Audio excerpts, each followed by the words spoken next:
Assalomu alaykum qarindoshlar. Menimcha Qur'onda bor deb bir narsani tiklab o'tirib qo'ymanglar. Qur'onda unday bir narsa yo'q. Paloni yani davlat qilib qurdi, pokon yani egallaydi. Pokonchi yag'vochi ilib oladi ya pokonchini ishg'ol qiladi degan gap yo'q Qur'onda. Qur'onda birla oyat bor.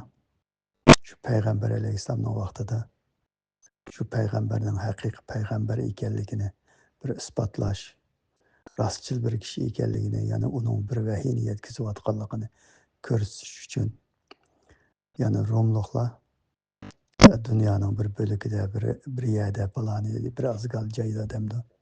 Ozgal joyda deb tarjima qildiki, u yerda bir yengilib, keyin yengidi degan bir oyat bor. Ular bir yengilib, undan keyin yana ustunlikni egallaydi, ya'ni yengilib keyin yengidi degan oyat bor. Uningdan boshqa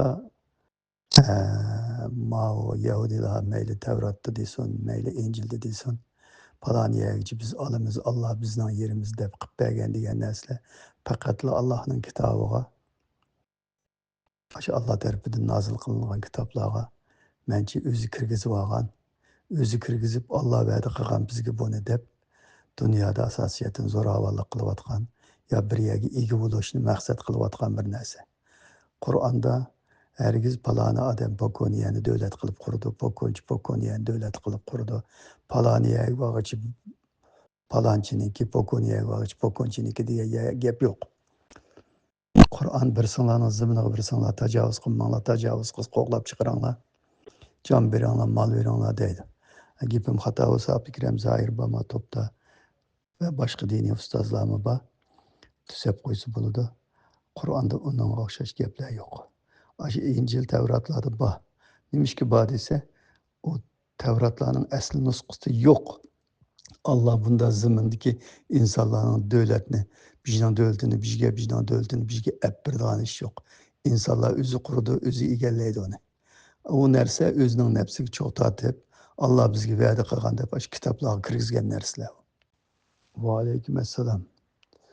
Peygamber aleyhisselam, şu Kur'an'ı Peygamber aleyhisselam nazil olan Peygamber aleyhisselam şu Kur'an'ı yetkizgen. Peygamber aleyhisselam birisinin devleti gibi işini, onun tajavuz qilishni herkes buyurmaydi. Mümkün emas. Mümkün emas. Endi boshqalar sizga bosaman deb, sizning kuchlanganingizga hasad qilib, shu payg'ambar alayhissalomning davrida va payg'ambar alayhissalom dunyodan qaytgandan keyin shu arablarning kuchlanganligiga qarab Parislar va Rumliklar o'zi besib kelgan bo'lsa, ularni keyniga chekindirish uchun urush qilib, Aşağıya özünün paytaxtiga vağıcı, öz vaqtidagi shu qo'shinlar kirib ketgan bo'lishi mumkin. Endi u tarixda qaysining to'g'ri, qaysining xato, uning toza mening kirib xulos chiqargidek iqtidorim yo'q. Lekin Qur'onning davlatchilik bizga Qur'onning o'tirib qo'yayotgani nima desa, bir odamning davlatiga tajovuz qilishni Qur'on to'sadi. E'tiqod sababli uni sen bizga o'xshash musulmon bo'lsa deb kiriblam uningga davlatini besib olishga ruxsat qilmaydi. Sizlar tajovuz qilmanglar, tajovuz qilg'izmanglar deydi. Alloh tajovuz qilg'ichlarni yaxshi ko'rmaydi degan oyat bor. Kofirlar sizlarga tajovuz qilsa uni yaxshi ko'rmaydi degan gap emas. Tajovuz qilg'uvchilarni yaxshi ko'rmaydi deydi. Mayli siz hem tajovuz qilg'izmaysiz, hem tajovuz qilmaysiz. Payg'ambar alayhissalomning İstanbulni fath qilinglar, ilinglar deyishi mumkin emas. Demaydi. Yani bilsanglar, yani bilsanglar demaydi. Qur'on bir odamning Gabrielani besishiga, tajovuz qilishiga yo'l qo'ymaydi. Qo'ymaydi. Boshqalar sizga tajovuz qilsa desa, unga qarshi urush qilasiz albatta. Urush qilasiz. Endi payg'ambar alayhissalomning İstanbulni bir fath qiladi deyishi menimcha to'g'ri gap emas.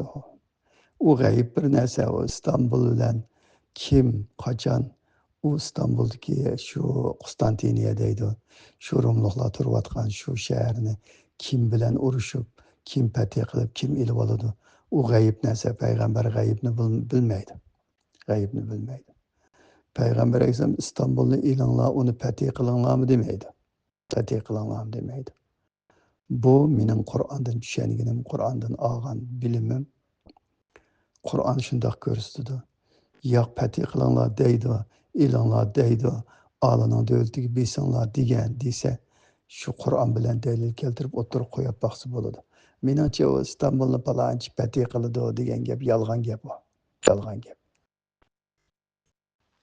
İstanbulni fatih qilgan qo'mondan eng yaxshi qo'mondanmi, esil qo'mondanmi yoki Alloh rahmat qilgan qo'mondanmi deb rivoyat qilingan bo'lsin, payg'ambar alayhisalom u chog'da Istanbulni besinglar degan bir ishoratni berib qo'ygan bo'ladi.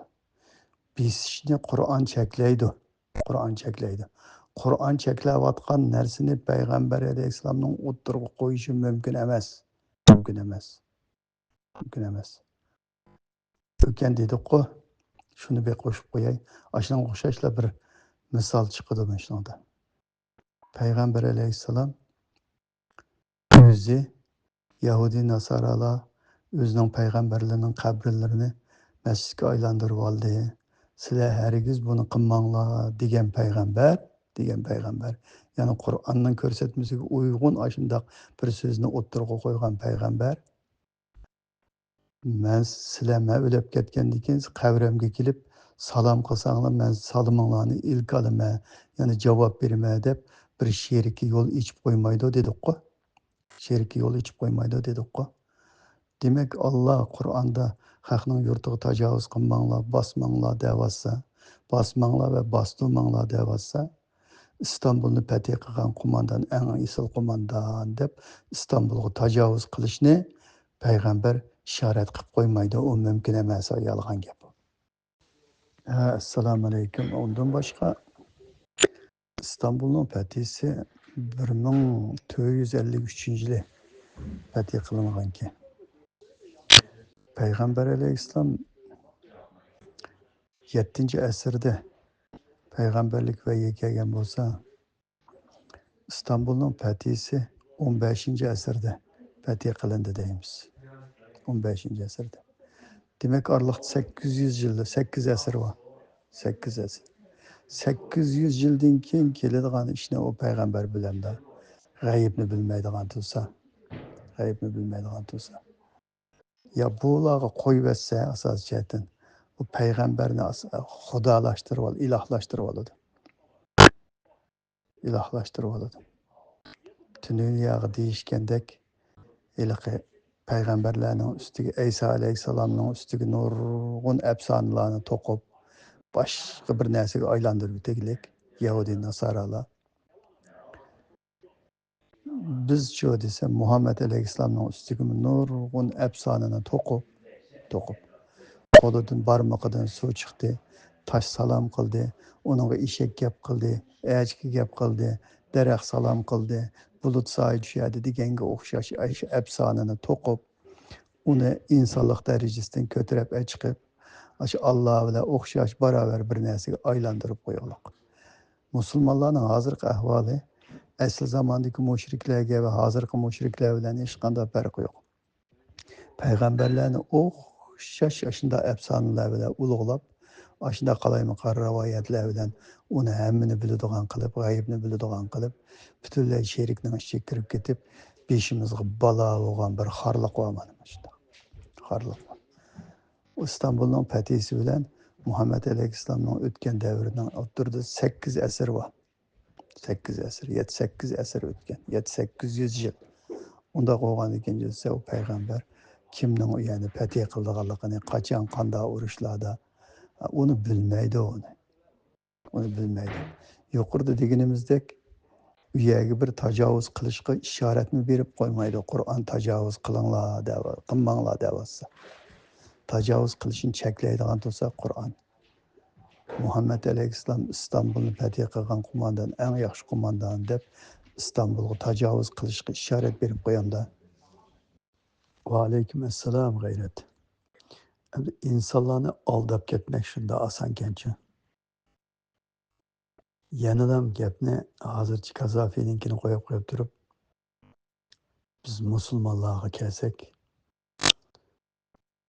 hattoki musulmonlarning bu dunyoligini, u dunyoligini bergan, kofirlarning bu dunyoligini bergan deysimi, shuni sahiy deb, to'g'ri deb anglab o'tirib, bu dunyoligini asosiyatdan, bu dunyoligini voz kechib, bu dunyoda butunlay o'zidan tortib, farzandlaridan tortib hammasi xorliq bilan yashasimi, shu xorliqqa qarshi mujodala qilib, bir ustunlikni egallab yashash, shu gaplar shularning ustunlikni egallab yashash irodasini yo'q qiladi ekan.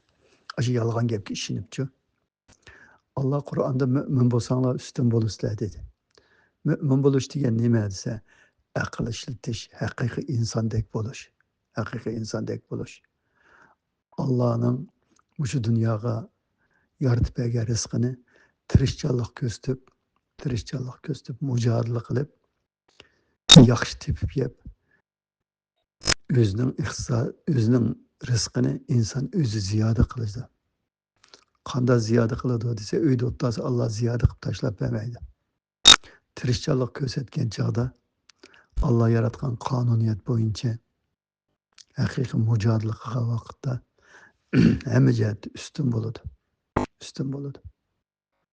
Allohning mo'min bo'lsanglar ustun bo'lasizlar degani, namoz o'qisanglar, ro'za tutsanglar, bekor turmay tasbih tersanglar ustun bo'lasizlar degan gap emas.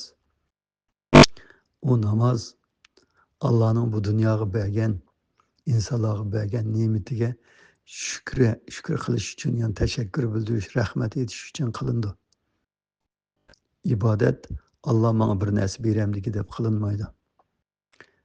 Bir ishlarim yaxshi bo'lib qolarmiki, bir ishlarim ilgari yurib qolarmiki, tijoratim yaxshi bo'lib qolarmiki, boyliqim ziyoda bo'lib ketarmiki deb qilmaydi. Unda qilganda xatolashadi. U narsalarning hammani inson o'zi topadi. Ziyoda qiladigan shu inson o'zi. Ibodatni nima uchun qiladi desa, asosiyatdan mushunchalar murakkab olam, shu murakkab insonni Alloh yaratganlik uchun rahmat etish yuzasidan qiladi. Mayli oz qilsin, mayli jiq qilsin, qiladi. Lekin dunyolik ishida desa, mayli davlatda, oiladan tortib to davlatga vaqchi butun ishlarda ustun bo'laman deydi ekan, o'zi tirishchanlik ko'rsatadi, aqlni ishlatadi. Hammadan bek tirishchan bo'lish kerak. Shu mo'min bo'lsanglar ustun bo'lasizlar da'vatxona mana shu Allohniki. Endi mushundoq bir ko'rsatib turayotgan kitobimiz tursa, haqlar ashlarni shundoq aldab ketadi ekanda.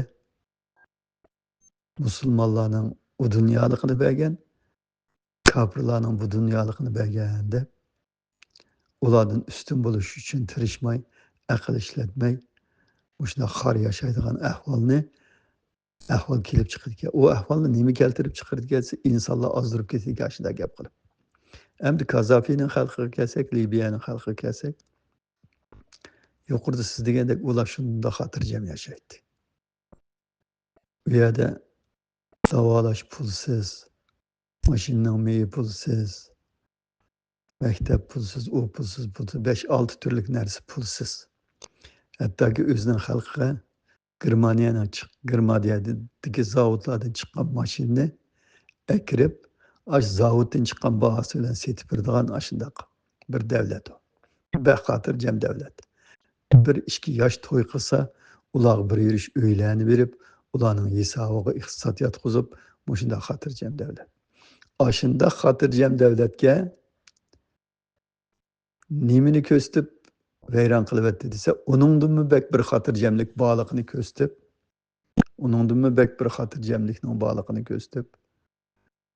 u davlatning bir diktator davlat deb uning töhmatni otib, agar demokratlashsanglar,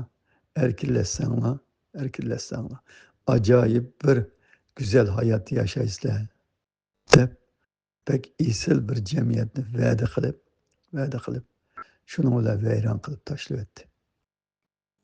Shunchalar hayotda yashab turib, yolg'ondan yaxshi bir uningdan esil bir hayotni boshqalar ko'rsatib shu millatni umumyuzlik vayron qilyapti.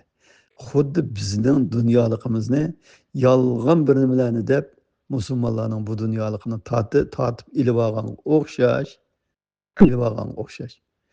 Ashada ashunda xotirjam yashayotgan millatning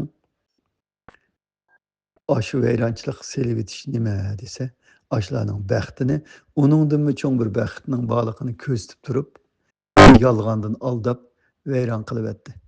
U Kazafining davridek bir holatni shakllantirish uchun hamda necha yuz yil ketishi mumkin.